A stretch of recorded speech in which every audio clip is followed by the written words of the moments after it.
How to set up API on Janitor AI Mobile 2025.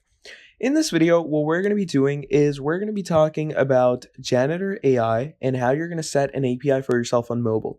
Now, if you do want to set an API for yourself on Janitor, what you're going to do is check the link down in the description below, which will set you up with the API page.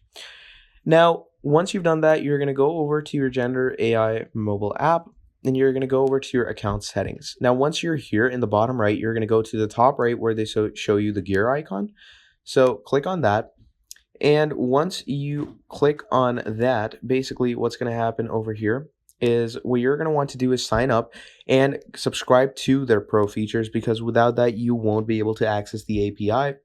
And once you have done that, what's going to happen in that case is, whatever API that you want to choose, you can get it through the settings section. So if you come over to the account place, what's going to happen in that case is that, whatever you're going to ask of them or whatever you're going to try to access of them is going to be given to you when it comes to using the API.